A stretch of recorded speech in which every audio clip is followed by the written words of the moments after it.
Greetings all, I am Anime Otaku Drew.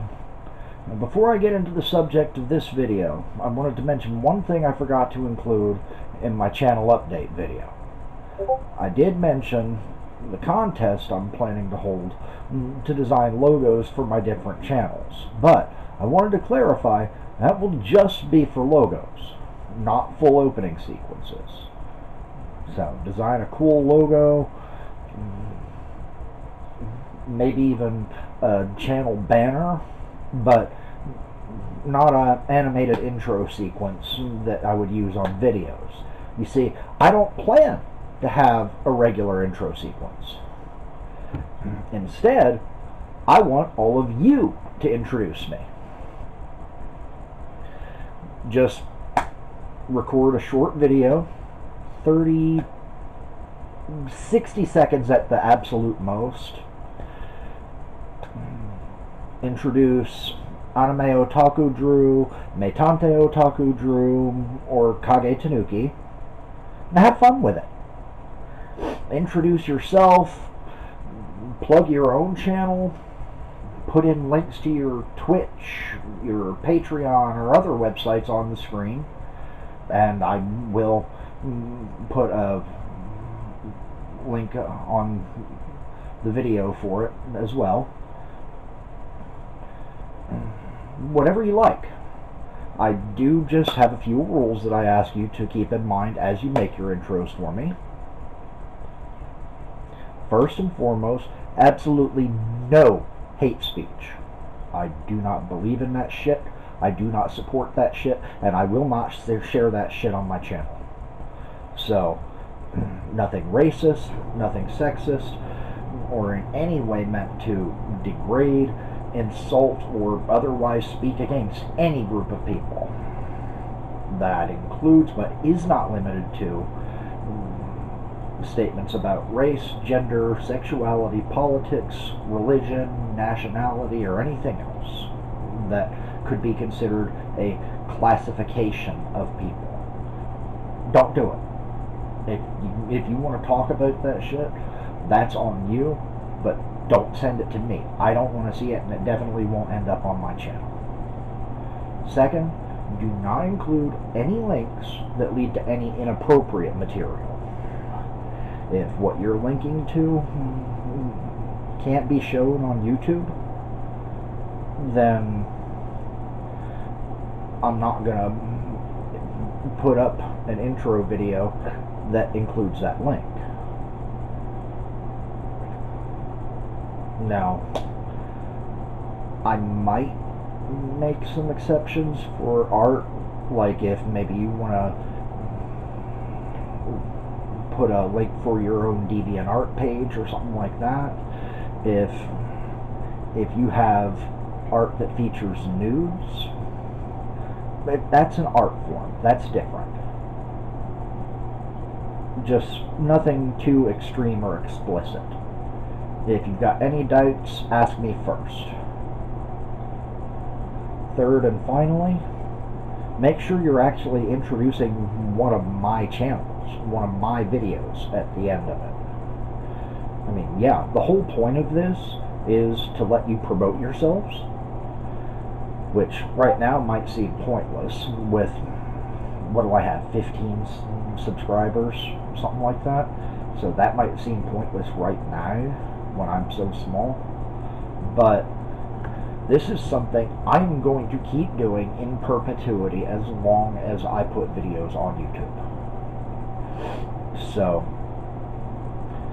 if I someday end up with tens of thousands, if not hundreds of thousands of subscribers and views, those later subscribers are probably going to come back and watch this and all of the other early videos, and they'll see your intro. So, that, even though it doesn't seem important now, it could pay off in the long run. But it is still meant to introduce one of my videos. So, go ahead, introduce yourself, describe what you do, YouTuber, Twitch streamer, artist on DeviantArt, whatever, what you're about, and give all your links, but make sure to wrap it up saying that the viewer is watching Anime Otaku Drew, Metante Otaku Drew, or Kage Tanuki, whichever one you're intending the intro for. So, but yeah, have fun with it. Go wild. Now, it should go without saying, but I want to make 100% sure that by sending me an intro video, you are giving me permission to use that to introduce one of my videos. If you want to put together an intro video for me, like I said, remember to keep it under 60 seconds. My videos already tend to get long enough, so you don't need anything crazy to lengthen it even more. But go ahead and email that video to me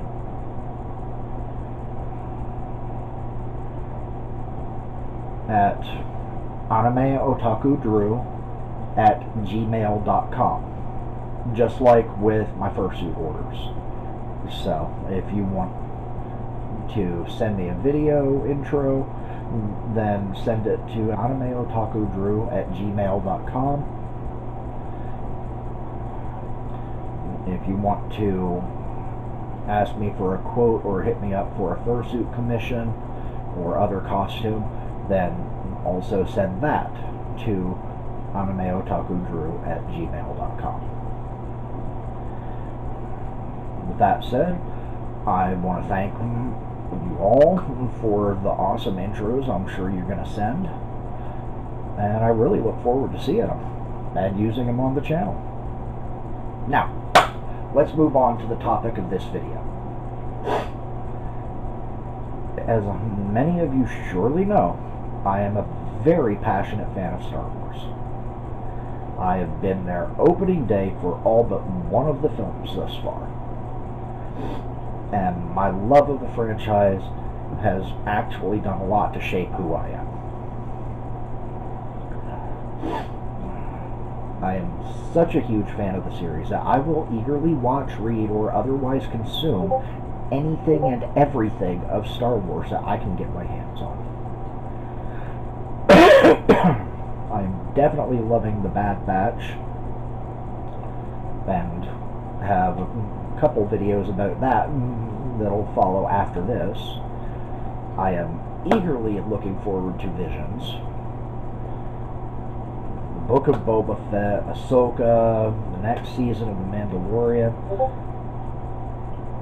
even Andor. But the thing I am most eager for is definitely the Obi-Wan Kenobi series. Now, I also follow several Star Wars YouTubers, watching their reviews of all the new Star Wars content, and considering their utterly fascinating theories of what is to come.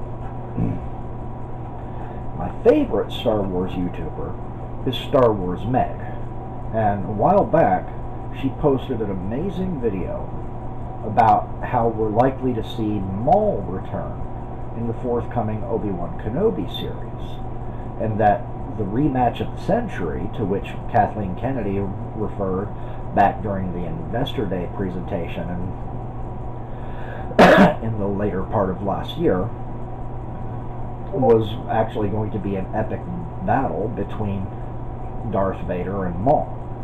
Any of you who haven't already seen Meg's video should definitely go over to her channel and watch it. I'll put a link up there so you guys can go check it out.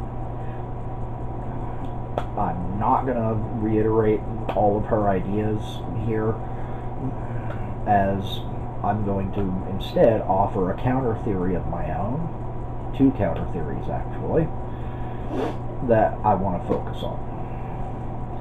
And if you do go check it out, make sure to follow her while you're there. She is awesome. She uploads new videos every day, 100% about Star Wars. So definitely go follow Star Wars Meg.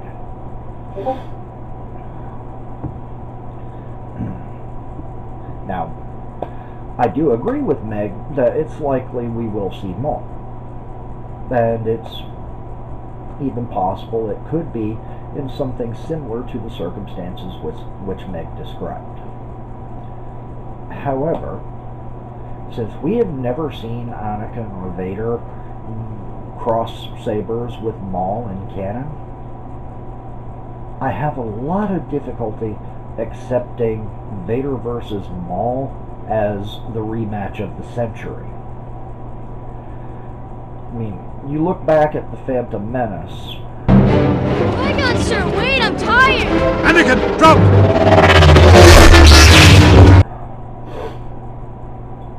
Anakin dropping to the ground as Maul's speeder bike roars over his head does not constitute a battle between the two. I mean, does anybody think it does?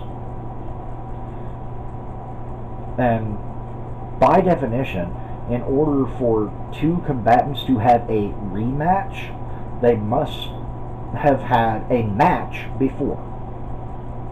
They've had to have fought before, or it's not a rematch. It's that simple. That's the English language. The English language is fucked up in a lot of ways, but that ain't one of them.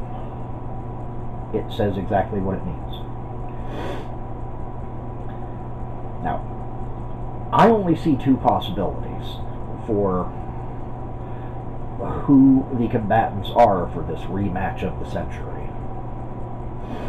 One possibility would raise a lot of questions that the series would then need to answer. And there definitely are ways that it could do so, but I fear it would still feel somewhat contrived. While the other possibility that I see would actually answer a few questions that some fans, myself included, have wondered about for years.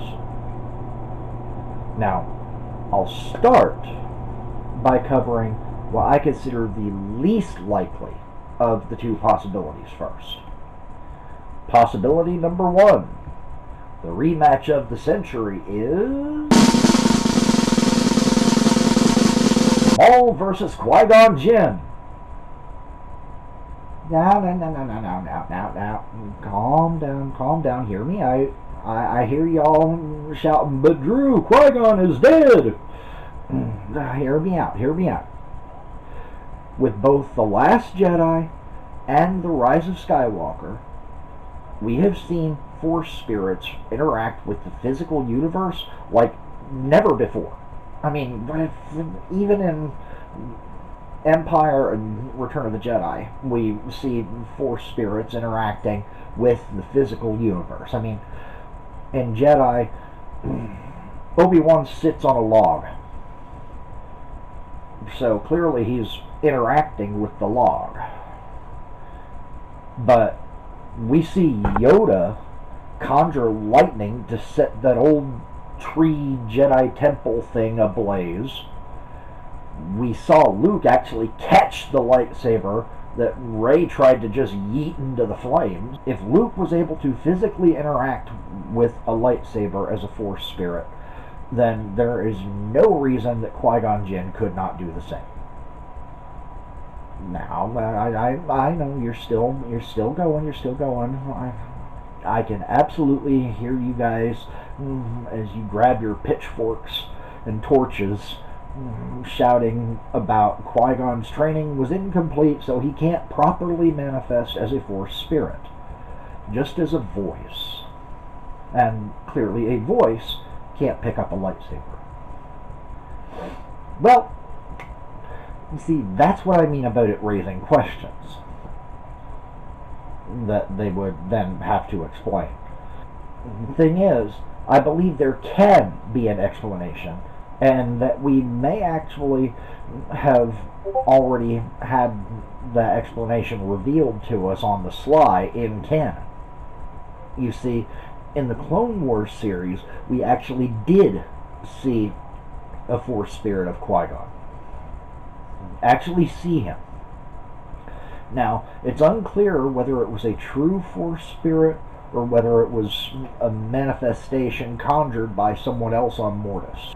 But the fact remains, we did indeed see Qui-Gon Jinn.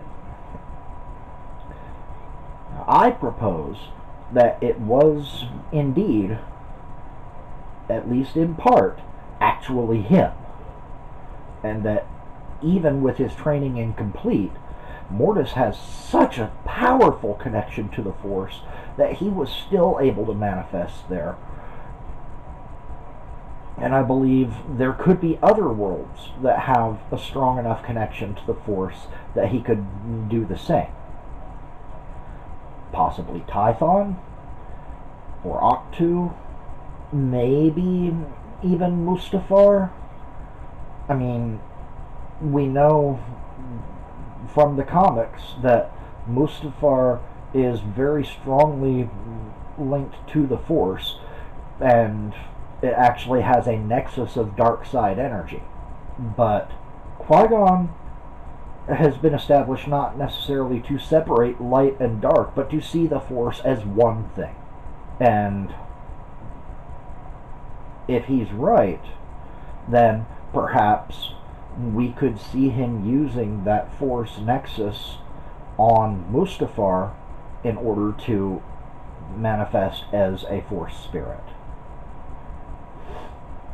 I'll even go one step further and suggest that if Luke could catch a lightsaber as a Force spirit, then Qui-Gon could very well handle it and properly use a lightsaber on one of these worlds inundated with the Force. In that way, I feel like there is a slim possibility that our rematch of the century could very well be between Qui-Gon Jinn and Maul. Round 2. Or, well, round 3, because I guess round 1 was on Tatooine, round 2 was on Naboo. So this would be round 3. However, I still find that possibility unlikely. So let's move on to possibility number 2. The rematch of the century is Darth Vader versus Obi-Wan Kenobi. Yes, Meg made it clear in her video why she thinks this meeting would break canon. But I have to respectfully disagree with Meg on that one. Meg, you're my favorite Star Wars YouTuber, but I am of a different mind on this one. You see, not only would such a confrontation not break canon, but it would actually fix a few aspects of the canon. Now, let me counter the 2 points which she says such a rematch would contradict. Firstly, she notes aboard the first Death Star, Vader states, I sense something, a presence I've not felt since... The thing is, he doesn't complete the thought.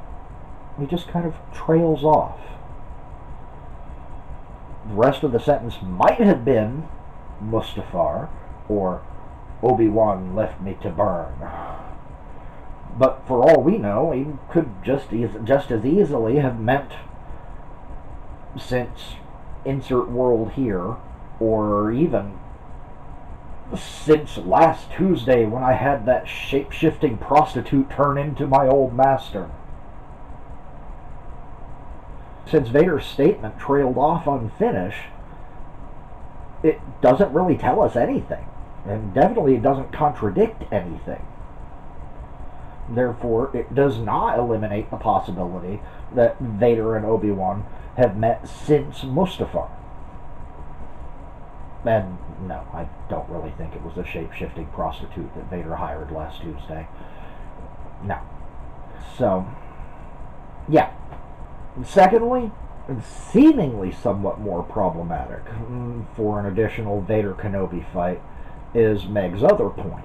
When I left you, I was but the learner. Now I am the master. At the surface, this appears to eliminate the possibility that the two could have crossed paths, let alone swords, since Mustafar. But, now let's really analyze that statement. When I left you, I was but a learner. But there's a big problem here. You see, by the time of their duel on Mustafar, Anakin was not a Padawan learner anymore. He hadn't been for nearly 3 years. He was promoted to Jedi Knight at some point after the first battle of Geonosis and before the Battle of Christophsis that we saw on the Clone Wars movie, and a couple episodes that were done later on that went before the Clone Wars movie. And we know that because he no longer had a Padawan braid. So he had already been promoted to Jedi Knight. So what did he mean then? If he wasn't referring to being a learner as a Padawan learner, what did he mean? Well, the most likely answer is he meant exactly what he said. He was still a learner. That is, in simple English, someone who is learning. Perhaps at the time of our yet unseen rematch, Palpatine has still actively been training Vader in the ways of the power of the Sith.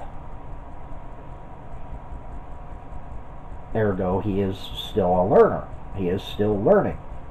Perhaps even in the midst of a heated rematch, Vader still learns something from Obi-Wan. That's what I'm inclined to think. Because Palpatine tends to play things close to the vest, and especially including his powers. He doesn't like to share. He wants an apprentice just because that's what a Sith is supposed to do traditionally, and because this apprentice can basically be his attack dog. A powerful attack dog. He doesn't want an apprentice to pass his teachings on to because he wants to find a way to stay alive and in power forever. He gives no shits about passing shit on. But what could Vader have learned from Obi-Wan during this heretofore unseen confrontation? In answer to that, let me play out a little scene here for you. Establish Darth Vader's mindset in 9 BBY when the Kenobi series is supposed to play out, and just show you how I think it's going to go. I really wish I had some animation skills or even drawing skills to just draw it and let you see it animated as I narrate, but I suck at drawing. I've got nerve damage in my dominant hand here, so yeah, no. But here's what I see. For 10 years, he has wallowed in his dark emotions about the loss of everything he loved. Blaming the Jedi, he has taken an active role in eradicating any and all survivors of Order 66, wanting to deliver their fate himself rather than leave it and his revenge in the hands of a lowly Inquisitor. But for all of the Jedi he hunted and killed, Vader could not find the one Jedi he felt was truly to blame, Obi-Wan. Obi-Wan had turned Padme against him. If he hadn't done that, she wouldn't have died. For 10 long years, Vader had dwelled on that rage, that hatred, and it had continued to fester and grow until it consumed his whole being. But now, at last, his former master stood before him. Obi-Wan desperately tried to reach out to him, an impassioned plea to the good that Obi-Wan believed lies somewhere inside of him. As foolish and full of hubris as ever. There was no good or light. There was no room for it. The hatred had devoured him, become him. He was the hatred. The hatred colored his voice as he screamed, "You did this! All of it! You let her die!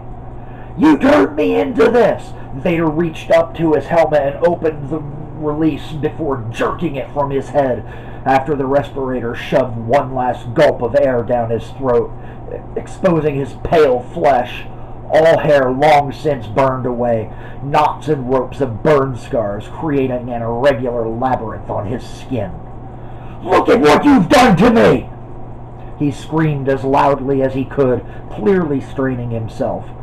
His voice was breathy because of his damaged lungs, but it conveyed every bit of his hatred. "You said I was your brother, but you left me to burn!" Obi-Wan remained silent for what felt to him like an eternity. That much at least was his doing.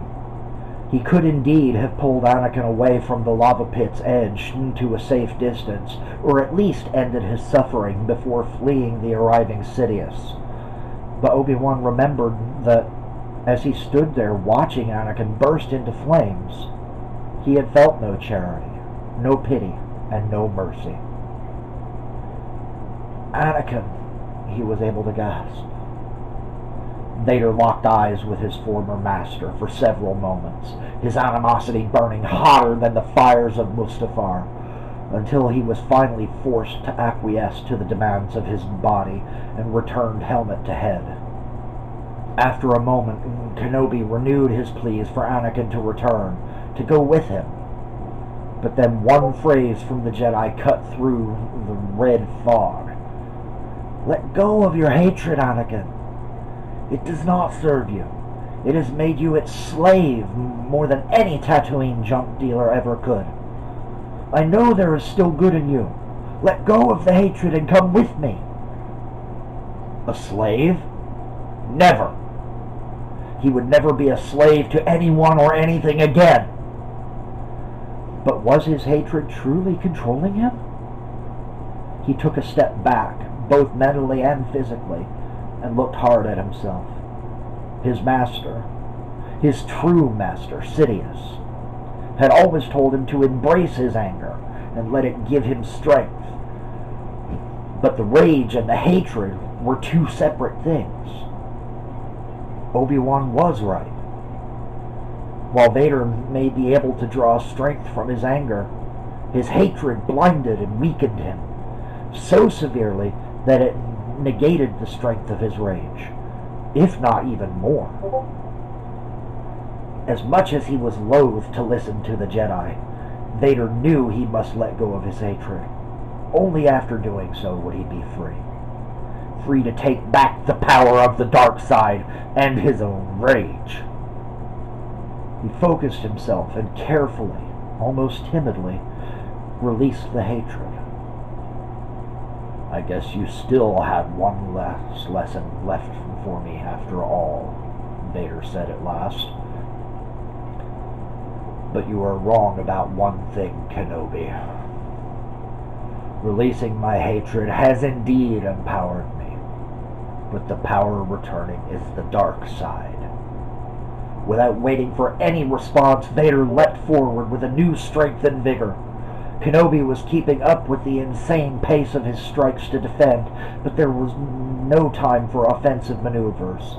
And through this all, Anakin could see the last light of hope in Obi-Wan's eyes flicker and then die as he overwhelmed the former Jedi Master. Obi-Wan fell to the ground, and Vader stood over him, towering, menacing. The only sound was the respirator built into his armor, its usual steady pace quickening to compensate for his body's increased use of oxygen. Vader looked down at his defeated opponent and realized that Obi-Wan was not just defeated, but truly beaten. As he stood over the Jedi's prone form, Vader thought of slowly severing all of his limbs one by one, but was surprised to discover that, since letting go of the hatred, the suffering of his former friend and mentor failed to bring him even the slightest amount of joy. Now, instead of his previous hatred, Vader felt nothing but contempt for the man on the ground before him. "No," he said finally. "My true victory is knowing that you will live the rest of your life broken by the knowledge that you failed. You failed Qui-Gon. You failed the Council. You failed the Order. And you failed me."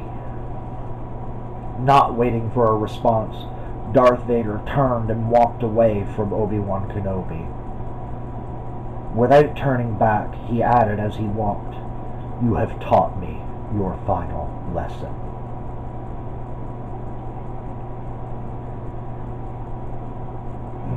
Now, if you don't think Vader has truly let go of his hatred by A New Hope, I want to point you back to that same confrontation aboard the Death Star that I mentioned before. Does Vader come across as someone driven and or blinded by hatred in that scene? Not at all. He's controlled, calm.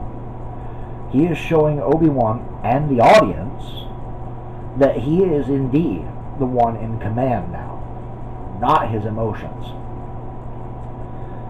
Of course, either way, Vader is still learning at the point when the Obi-Wan series takes place. Thus saying, "I was but a learner," when they meet again aboard the Death Star is entirely accurate. Now, how about the other part of his assertion? "Now I am the Master." Well, at the time of their final duel, we know that Vader wasn't a Jedi Master. He was still on the dark side at that point, so he wasn't a Jedi anything. Was he a Sith Master? Well, according to the rule of two, that's also impossible. There can only be one master and one apprentice at any given time, and he had not yet surpassed Sidious and defeated him to claim the title of Master officially for himself. So, no, he wasn't a Sith Master. Then what about unofficially?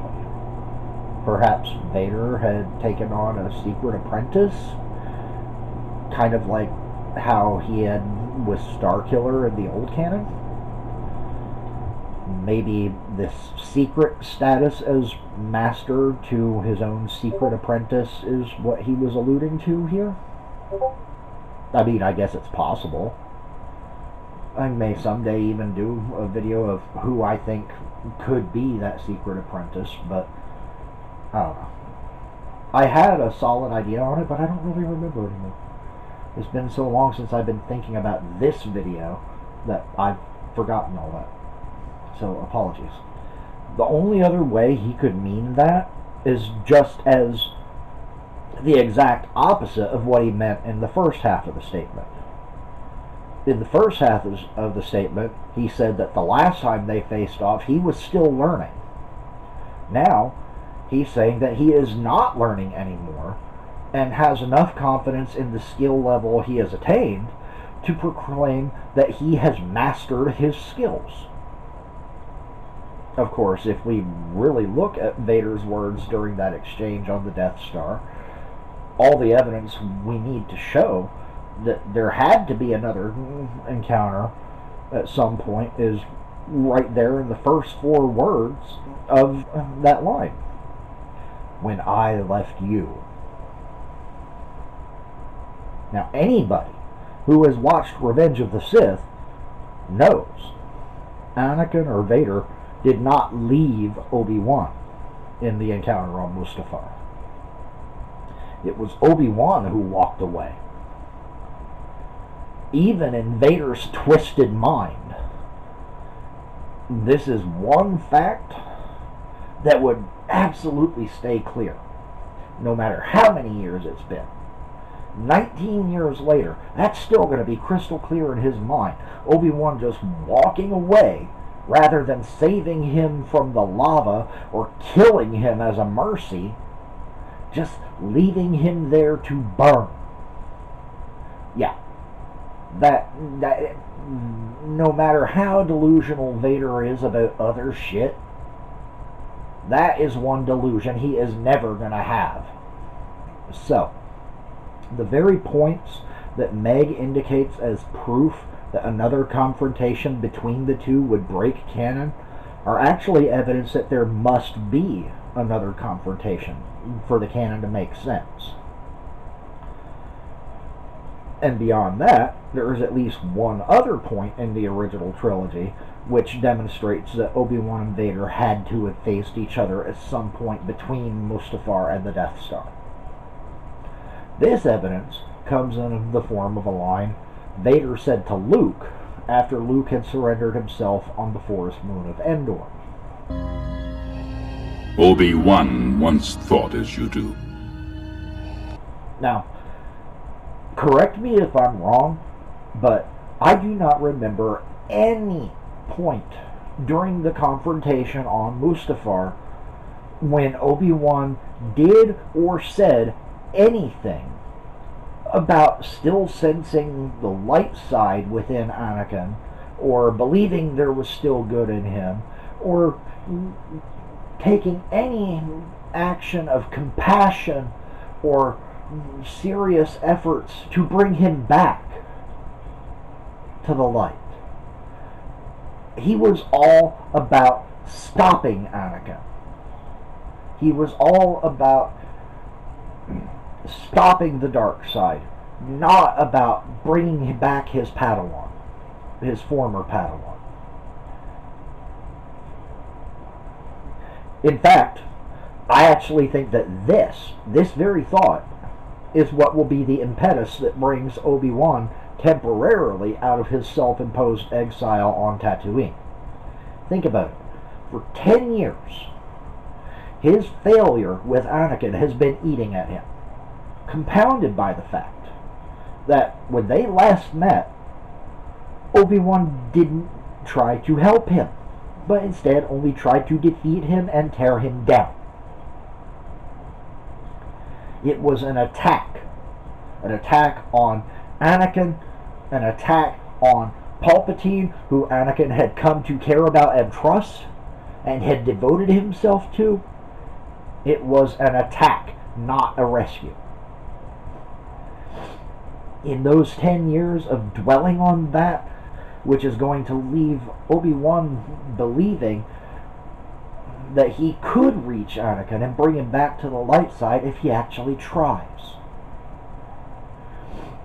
So, as you can see, there are much deeper nuances to the dialogue of the original trilogy that makes it essential that there is another confrontation between the two. So, there you have it. My thoughts on exactly who we will see cross lightsabers in the Kenobi series Rematch of the Century. Agree? Disagree? Where do you think the battle will happen? I'm leaning toward the rematch actually being on Mustafar again. But where do you think it'll be? And if you don't think it's going to be Vader and Obi-Wan, who do you think it will be? Do you agree with Meg and think that it will be Maul and Vader? Do you agree with the first possibility I raised of getting a rematch of Qui-Gon and Maul? Or do you think it's going to be some other matchup that neither Meg nor myself have even considered? Let me know down in the comments. I'd really like to hear. And if you did enjoy this video, then make sure to drop a like down there. It really helps out. And while you're there, be sure to subscribe and ring the bell so you'll get notified when I upload new videos. Because I've got 2 videos that I plan to do back to back of some stuff for the Bad Batch. I meant to get them out before the new episode came out this past Friday, but fortunately there was nothing in that episode to either prove or contradict these ideas, so I can still get out in front of any proof either way with my own theories. If you want to support the channel, then please consider joining my Patreon, which I will link in the description. Anything I get from that will go towards improving both the quality and frequency of my content. Finally, if you just can't wait for more Anime Otaku Drew, I would direct you to my Twitch stream, where I usually play games and talk a lot about Star Wars. Now, admittedly, I haven't streamed in quite a while, but I do hope to return to it soon. I'm not certain on that, though. And, of course, I would also point you over to my gaming channel, where I have archived videos of my streams. Alas, my earliest streams I do not have on there, but I have the last several streams that I did do. I don't remember how many.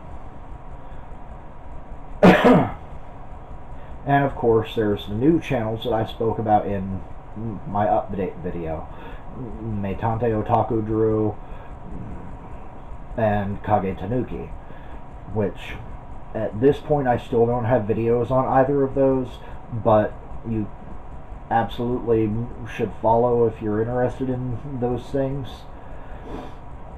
so you'll get notified when I upload on those channels.